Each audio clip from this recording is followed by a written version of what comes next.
What's up, everybody? Derek Anderson, the DA. All right, everybody. So, yeah, Leslye Headland, all right? She's back in the news, and she's calling YouTube critics fascists and racists. Oh, shit. Here we go again. While addressing the Acolyte cancellation. It's like, fuck, man.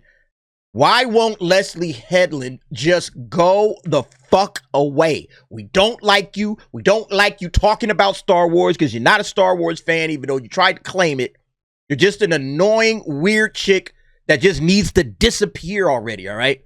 So, yeah, she's calling folks fascists and racists. No way. News at 11, right? What a shocker. But on top of that, right, she also says something about the Star Wars franchise itself. This was on Discussing Film. The Acolyte creator, Leslye Headland, suggests that the content being made about Star Wars will ultimately be more culturally impactful than actual Star Wars. Those IPs will continue to make money, but I don't know how much they will affect the next generation as much as the content that is being created around those event IP films and television shows. So look, we got to add a slight little change to what she says up here at the top. All right. The content being made about Disney Star Wars, all right, will ultimately be more culturally impactful than actual Disney Star Wars. All right. Because Star Wars, guess what, Leslye? Timeless. All right. Star Wars is timeless. And that's why real fans that existed back then in the 70s and the 80s, they will always rock with George Lucas's Star Wars. This is like what we understand to be Star Wars. Like the idea that like that only came from George Lucas, that only George Lucas holds the key for what we understand to be Star Wars is just untrue. And I think the prequels are an excellent example of that. I mean, the idea that like when you're hiring a director, that everyone is sitting in there waiting for George Lucas and not for the person who's going to know to hire Ralph McQuarrie. That's the problem. That's the misogyny and the problem with the auteur myth as it stands today, because they're not thinking this is the person that will hire the right people and this is the person that will be able to create the lookbooks and direct people to get them to that place. They're just thinking, do you have all the answers? And the truth is that nobody does, and anybody that says they do is lying. Shut up, bitch! Star Wars ain't going nowhere. Just because you don't seem to understand what the franchise is about, that don't mean we don't. If actual fans will always love Star Wars because Star Wars hits them in the right spots. Pause. Star Wars is all about the hero's journey, coming of age, you know, Luke Skywalker coming into his own as a Jedi and as a man.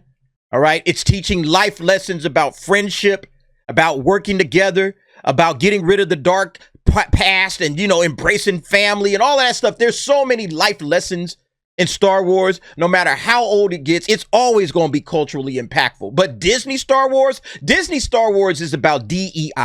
All right. It's about, you need to see yourself in this character and that character based on traits like skin color and race and gender and all of that bullshit. That's what Disney Star Wars is about. Disney Star Wars has little to do with actual Star Wars, other than they ripped off some of the names and the characters and they try to use that shit to, you know, promote their own bullshit. That's basically all Disney Star Wars is. So, yeah, we're going to read through this nonsense, okay? Shout out to Marvin Montanaro on the article. And then there's some more stuff that we'll tag in. But, yeah, Leslye Headland, I just wish she would just disappear, man. The Acolyte is gone. Why are you still here?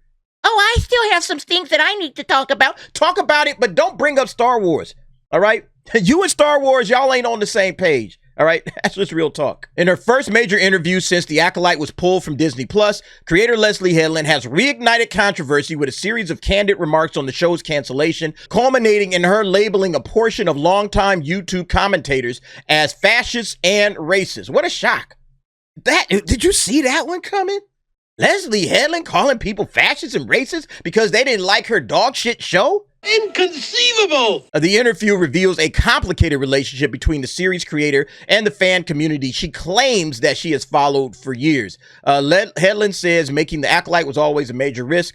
Speaking with The Wrap for the first time since the show's cancellation, Leslye Headland described The Acolyte as a fundamentally challenging project. I bet it is when you don't actually follow lore. You just kind of run off and do whatever the fuck you want to do. And yeah, it's probably going to be a risky project because you automatically knew, man, Star Wars fans probably ain't going to like this very much. All right. And they didn't. They absolutely trashed it. It was always a major risk, she said. Unlike other Disney Plus Star Wars entries, her series occupied a part of the timeline with all new characters and a complete absence of familiar cinematic touchstones. She emphasized that they could not use stormtroopers, could not lean on the galaxy's political conflict, and had none of the visual language Tony Gilroy brilliantly exploited in Andor. It means you actually had to create something of your own. You couldn't just borrow from George Lucas, stand on his shoulders, copy off of his homework, and then just kind of say, look what I did. I'm this Miss Acolyte chick. Look at this great show that I made. That's what she's basically saying. She couldn't do that. She actually had to stand on her own creativity, and now she's complaining that she actually had to be creative. God damn it! You can't make this shit up! Like, if a real Star Wars, I'm telling you, the way Star Wars is going to get fixed is somebody that isn't able to use all of this shit, all right, that she just got through saying, I can use all of this. Somebody that actually is creative enough, is a talented writer, and wants to move 200, 300 years into the Star Wars future timeline. Like, go 200 years into the future and create something brand new. You can't piggyback off Han, Luke, and Leia. You can't use the Empire. All right, you can't use the Rebellion. I mean, maybe you try to incorporate some of those elements, but you won't be able to use any of that stuff. You're actually going to have to make something brand new. And then that's when Star Wars is actually going to take off and be good for a change. Instead, her references were the High Republic novels, which nobody read. Rejected. Nobody cared about the dog shit. The publishing initiatives, and then the prequels, specifically with the lightsabers. It's one of the few areas where she directly acknowledges the creative gamble. She even admitted that any gripes creatively with the show are completely valid. Oh, listen to that. If you criticized her from a creative standpoint, you was good. Well, I don't think lesbian space witches, from a creative standpoint, work in Star Wars, okay? And my opinion is absolutely valid, and it's been validated many times by other fans. So, yeah, good. All right. So I'm not a racist or a fascist. A statement that stands in stark contrast to several of her other comments later in the interview. Headland stressed that she was not online during the swirl of reactions surrounding the show's release, but quickly added she has long been a part of the online Star Wars commentary world. I am a Star Wars fan. Right. It's like Leslye Headland keep trying to speak her Star Wars fandom into existence. All right. She keeps trying to just say it. If she says it enough time, eventually it'll become true. All right. Nobody believes you, Leslye. Headland claimed yet again, which means I have always been, since the launch of YouTube, part of the Star Wars recap, criticism, lionization, fandom community. This familiarity, she says, goes back years. These guys I've known for years, she told The Wrap, adding, I supported them on Patreon. So look, if you did all of this Star Wars fandom and you love Star Wars so much, how did you possibly make The Acolyte? You really don't understand the franchise. That's really what it is. It's like you can say you was a fan, but you don't know what the fans want. You are a fan fiction writer, okay? And a lot of fan fiction folks, there's a lot of people like that, all right? They're fan fiction writers. They love shipping. That's why you got the Oshimir shit going on. They love shipping shit. And that's why she wrote The Acolyte, all right, straight up. It was within this context, speaking about people whose channels she has watched and funded, that Headland launched her now infamous breakdown of commentary categories. There are some of them that I respect, Headland said. The shills, right? I love me some shills.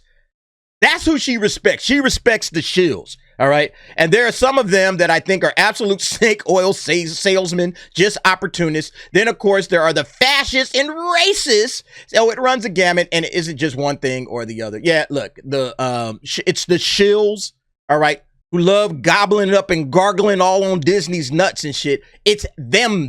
She respects them. All right. The they, thems. All right. She respects them. All right. But everybody else, oh, you're a snake oil salesman, you're an opportunist, you're a fascist, or you're a racist. It's one of the other. OK, you're not just a fan that says, hey, you know what? I got my opinions, you know, and I think that my opinions are valid. This is why I think The Acolyte is absolute trash. All right. This is why it's getting dog walked all over the world. Nobody liked this series. All right. With the exception of a handful of people like these guys. Y'all remember them? Yeah. These dudes. Right. Dog, she loves them, man. She loves them. I didn't check to see how did they feel about this Leslye Headland interview. All right. All the little GoFundMes, all of that shit, the little fucking billboard that they got. All of this crap fell flat on its face. Nobody cared. Nobody watched. Yeah, these are the people that Leslye Headland respects. All right. And look, low key, I kind of do respect hardcore fans. Even if you like bullshit like this, I give you some love and say, all right, man, you know, you like this garbage. Okay. It's never coming back. All right. You're going to be a sad little Oshimir for the rest of your life. But yeah, it's all right. Oh, and look, and speaking of Oshimirs, Leslye Headland says that she had developed plans for the Acolyte season 2, specifically with the Manny Jacinto character. And yeah, I'm sorry, Oshimirs, it's never happening. Okay, just like that Hunt for Ben Solo bullshit, that ain't happening either. There's no chance that's happening. Ray and Finn or the all that shit, it's dead, man. Nobody liked it. Nobody was here for it. And all of this crap, man, the Acolyte, everything, it just needs to go away. They need to stop talking to Leslye Headland and stop reminding, oh my God, don't remind me of this. Now I really don't want to watch any Star Wars. Who knows? Let this shit just get memory hold and then come back with a good movie or a TV series. And maybe you have a chance to pull Star Wars off the bottom of the ocean. But if y'all keep talking to this dumb bitch, I mean, there's no chance, man. You have zero chance. Look, let me finish up this little interview. This was on the Hollow Files. She said, in some ways I wasn't surprised, and in other ways I was disappointed. I think you always do that when you create something. It's just that Star Wars is on a massive level of visibility. In a surprising remark, Headland said the reaction to the Acolyte taught her that not that fans are toxic, but something else entirely. It says, it made me start to think, rather than these fans are toxic or this thing is being mean to me, it made me think more that the content being made about Star Wars will ultimately be more culturally impactful than actual Star Wars. See, that's where you're delusional, all right? That's where you don't understand what's going on. Star Wars is always going to be Star Wars. It's always going to be culturally impactful because it's Star Wars. And if you make some Star Wars that's not culturally impactful, maybe you didn't make Star Wars. Maybe you made Disney Star Wars. Maybe that's what's going on. Have you thought about that, Leslye? That you really don't understand what makes the franchise work, which is why you could put out the slop you put out? You know, it's crazy, man, because people will talk shit about the prequels and say that, oh, George Lucas, man, he really didn't understand his own franchise because he fucked up the prequels. But isn't it funny how, like, years later, people can kind of see Star Wars still there, all right? Even though George's prequels were very divisive, people have come around and said, you know what? I see what George was doing. At the time, I really didn't understand it. That's not really what I was looking for. It's not what I wanted. But now, years and years down the line, it finally starts to resonate. Yeah, I got it. I see the Star Wars in this now. And look, a lot of these Disney Star Wars shills and all of these fools, they say the same thing about Disney Star Wars. Oh, in 20, 30, 40 years, people will look entirely differently on the sequel trilogy. No, they won't. Not at all. In 20, 30, 40 years, the sequel trilogy, hopefully by then, will be decanonized and will be sitting up on a shelf, rotting away into the dustbin of history. Nobody gives a fuck about it anymore. That's hopefully what's going down with the sequel trilogy 30, 40 years from now. You know, when Star Wars turns 100, all right, in, what is that, 2077, I'll be long gone. But it would be nice if people look back on these eras and say, what were they thinking? What were they thinking? The DA of the 2077 era, that dude is gonna be like, bro, I don't have a clue what was going on back then, but boy, they was fucking up. Thank God they got him out of there. Thank God Star Wars is back because we love it. It's awesome. It's greater than ever. All right, that's how they're gonna be taking it.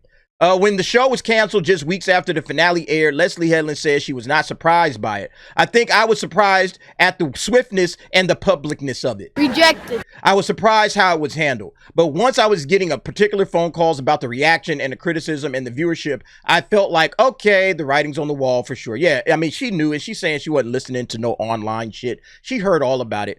She was getting she was getting phone calls about it. People were saying, yo, Leslye, they dog walking this last episode. And shit, man, the viewership, nobody's showing up and watching this shit. That's the problem. I've said this before and I'll say it again. The thing that's really pissing these guys off in the culture war space is that Star Wars, they captured Star Wars, one of the biggest franchises on the globe.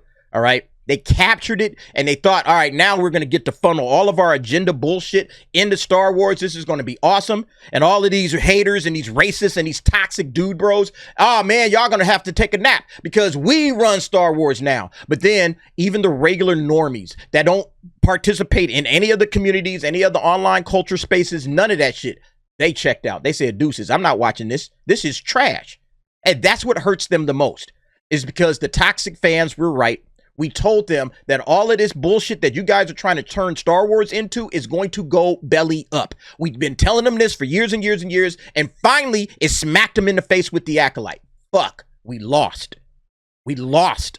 And we're canceling this shit, and we're about to go in a different direction, and that's what hurts them the most. The fact that they couldn't capture a franchise and turn it into their own woke garbage, and people still rocked with it. Regular people tuned out. And that's all you needed to know about it. Anyway, what do y'all think about it, man? Look, man, eventually one day, Leslye Headland is just going to stop being a part of the conversation when it comes to Star Wars, all right? The Acolyte and all of this crap, man. This stuff is over and done with. It is dead. If Star Wars is smart, they'll say, hey, look, Leslye, we want you to stop talking about Star Wars again. No more conversations about the Acolyte. You know, write a book, put it in a memoir, but don't do any more interviews because it hurts our brand every time you open your fucking pie hole. All right, go away. That's what I want, man. Anyway, y'all let me know what y'all think about it. Jump down in the comments. Give me your thoughts and opinions on that. Thanks for watching. See you next time.